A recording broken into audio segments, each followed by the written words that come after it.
The 2019 Stumpjumper is Specialized self-proclaimed ultimate trail bike. All marketing hype, or is there some truth to that?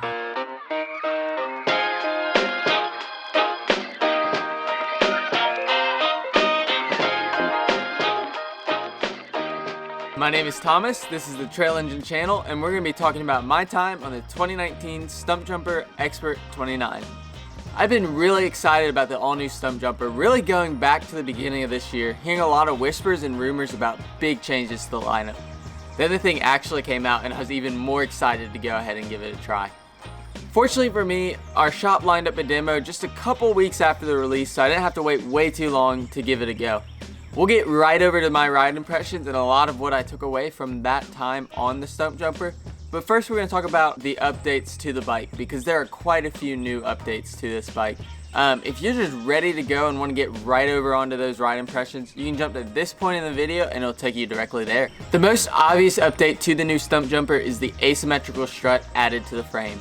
This strut is claimed by Specialized to add 20% stiffness to the bike, and in brief, I really do think it plays a role in the bike feeling a lot stiffer than the previous iteration of the Stumpjumper. Possibly my favorite update is Specialized's decision to get rid of proprietary shock mounting. All that this means is in previous years, the only shocks that worked for the Stumpjumper were ones made specifically for it, so you didn't have a whole lot of options as far as choosing a shock to ever update or swap onto the bike. Now the shock sizing is standardized and it's metric, so you have a lot of options for picking from different brands or companies if you ever want to swap out the shock. Along with that, the frame is now accepting of a piggyback shock, which the last 2 years the bike couldn't fit. The Stumpjumper 29 version also receives a slight travel boost, jumping from 135mm of rear travel to 140. The fork stocked with the bike remains at 150. A recent trend with trail bikes as well has been flip chips. Specialized follows this trend and added a flip chip to the Stumpjumper. You have options between a high and low setting on the bike. In the low setting, you're going to slacken out the head tube angle about half a degree, and you're going to drop the bottom bracket 7mm. The geometry on the Stumpjumper is also updated, though not to quite the same degree that a lot of bikes are going these days. The numbers stay relatively conservative.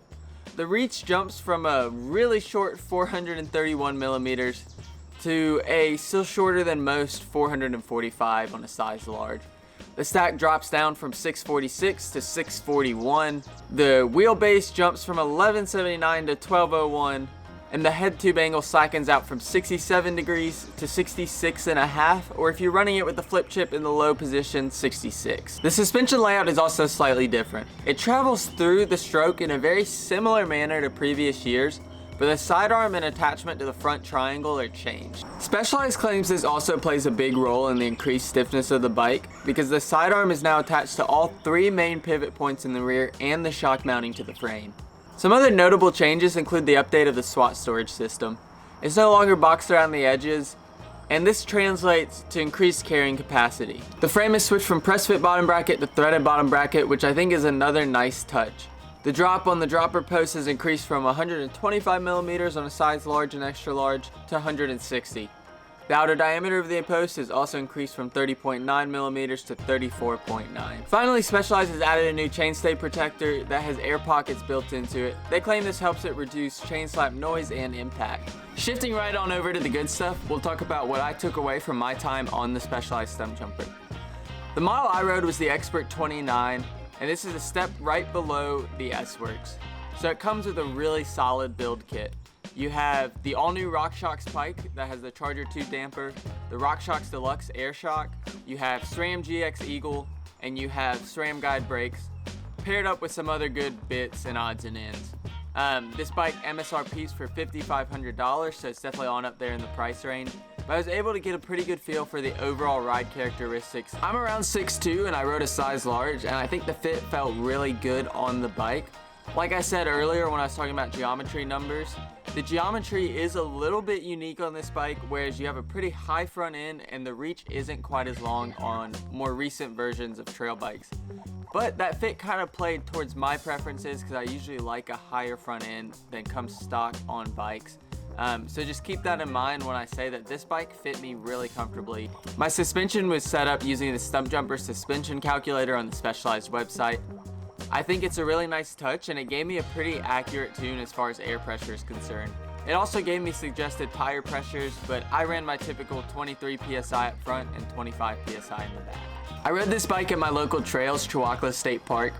Chewacla is definitely a little bit more pedaling based and elevation challenged than some other places, but it has really good quick technical descents and quick kind of jumping descents and flowy descents.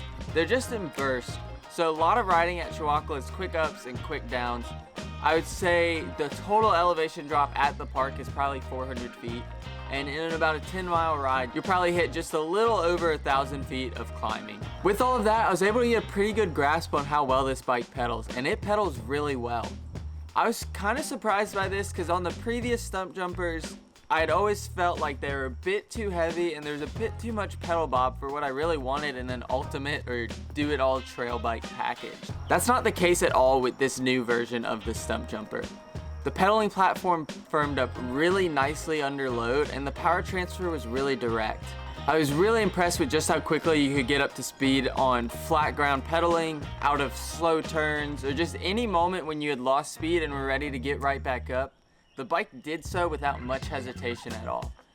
My time on it actually reminded me quite a bit of some time I spent on the Yeti SV55, which is definitely not something I expected to say coming into my test ride on the Stumpjumper. But as I did with the Yeti, I'm pretty quick to want to describe this bike as a rocket ship. I'm not entirely sure what that would mean, but for me that means that this bike feels really fast and really firm. The frame is stiff and the power transfer and pedaling is super direct and really quick. This thing picks up speed really fast. And I mean, I know I've said that like 10 times probably, but that just stuck out to me so much that this thing has such good power transfer and such a direct pedal feel. You just feel fast on it. While descending on the Stumpjumper, the ride stayed pretty supple. And I would say off the top, small bump sensitivity on the bike is really good. But with a bike that's gonna have a firmer and better pedal platform, usually you have a slight trade-off that it's not gonna be the softest descender. I think the old Stumpjumper is actually arguably a softer descender, but that is really far from meaning it's a better descender. The new Stumpjumper stays much more composed and confident through rough sections of trails. I never close to bottoming out on bigger hits because the suspension had really good mid-stroke support and never went too deep into the travel. You don't have quite the same leniency to just smash through big compressions like you do on bigger bikes, but it's much easier to steer and get into the lines that you want. There were a few moments when I was riding the most technical descent at Chewacla, just this really steep, eroded, and washed out hiking trail that I did feel a bit out of my depth. There's a few spots where you kind of come off a decently sized drop directly into another one, and I kind of got a little offline. The Stumpjumper can most definitely handle those descents. You just got to be ready and engaged to make the right line choices and just be really active with it. Overall, the Stumpjumper is a really confident, fast, and more than anything, fun descending bike. Line choice is so decisive on it that you can really just pick and choose where you want to go. Maybe take some unique lines, maybe take some alternate lines. If not, just up and glide over and through rough patches. It can handle the much bigger hits. It's just a little bit more creative way of doing it. And with that package, it's just such a fun and engaging way to descend on a bike, and it feels really fast doing it too. The firm pedal platform of this bike translates well to its climbing ability. I definitely notice the pedal bob a little bit more when this bike's headed uphill than I do on just flat ground pedaling or getting up to speed. But with that, it's still a really easy and comfortable climber. It's not the fastest climbing bike I've ever ridden, but it climbs with almost no fuss at all. The only place the Stumpjumper's geometry starts to hurt it a bit, in my opinion, is when you're on more technical or steep climbs where you need to get up and out of the saddle. In those situations, it's a little hard to weight the front wheel quite in the way I'd like to normally, just because the front end of the bike is so high up. You feel a little bit more vagueness from the front end, and it wanders a little bit more than I'd like to. So with that, the Stumpjumper isn't exactly the best technical climbing bike I've ever ridden. Overall though, the Stumpjumper is an easy climber that doesn't put up too much of a fuss when you need to earn those descents. In a great trail bike, pedal platform is huge, descent prowess is important, climbing ability is required, but most important of all in my opinion is handling. If you have a bike that can do all those things to a certain degree, but just doesn't go where you want it to or doesn't respond to rider input well, it's going to be crap. And I hinted at it earlier when talking about the descending of the Stumpjumper, but this bike handles really well. The Stumpjumper's handling can be summed up as decisive and playful. If you want it to go a certain direction, it does so without much hesitation at all. You don't really need any big sweeping movements or over-exaggerated movements to get it to where you want to go. Picking a line is really clear and straightforward. In corners, it's snappy, if only held back a little bit by the specialized butcher tires that were on the bike. They felt vague and a little bit too hard, never quite conforming to the ground or gripping in the way that I would like. Despite that though, corners all the way up to sweeping berms were really no problem at all. Just a little shoulder drop here or a decisive movement there and you were through without too much issue. Another reason I like referring to the Yeti SB55 and now the Stumpjumper as a rocket ship is because of how well this bike gets off the ground. It's so effortless to just pick it up and off the ground, whether it's for bunny hops, doubles, little gaps here, little transfers there. Like I said, in descending, gliding up and over rough sections. This bike unweights and gets off the ground with almost no pause. This playful and direct aspect of the Stumpjumper's handling was my favorite thing about the bike. The 2019 Stumpjumper is a dang good trail bike. Perhaps ultimate trail bike is a bit of an oversell, but it really is about as good as any trail bike I myself have ridden. I'm nearing new bike day, and for a while I'd been pretty convinced that, you know what, I know what I want to get and that's what I'm gonna go for.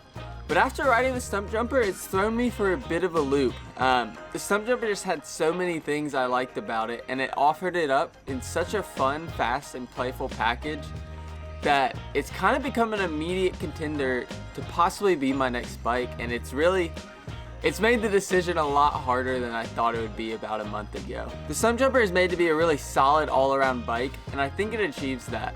It has a great pedal platform that doesn't suffer from too much pedal bob and is firm and responsive. Descending, it's playful and decisive. The travel is also deep enough to handle bigger hits, though it may not be the softest descending bike you could find. If in a trail bike you want one good bike to do it all in a fun and engaging package, I think the Stumpjumper is really worth the look for you. I'll finish this review off with what I've been going back to quite a bit, and that is I think the Stumpjumper is like a rocket ship. It's fast, it's fun, and it looks pretty cool too. Thanks for spending a little time talking Stumpjumper with me today. Remember, these are just my thoughts from one day of getting to ride the bike, and I always recommend if you're looking at a new bike to try and find a way to test ride it if you have any opportunities available to you. You can definitely formulate your own opinions about it, and they might be a lot different than mine. But I think what you can really take away from this video is that the all-new Stumpjumper is definitely worth a look. If you're new to the Trail Engine channel here, think about hitting subscribe. I'd love to have you as a fellow trail engine, I guess, or whatever we want to call it. I would love to have you along for the ride. If you've been around for a little while but haven't hit notifications, think about doing that as well. Makes it a lot easier to keep up with when I'm posting new videos. If you are interested in checking out the Stumpjumper and you live near me in the Auburn or Opelika area, at James Bro's locations, Auburn and Opelika, we have multiple different Stumpjumpers. We got a few short travel versions in the Auburn location, and we got some classic or the type that I rode for this review in the Opelika location. Would love to have you come by, check out the new Stumpjumpers and say hey. Alright guys, that's it for now. See you all real soon, and stay shreddy my friends.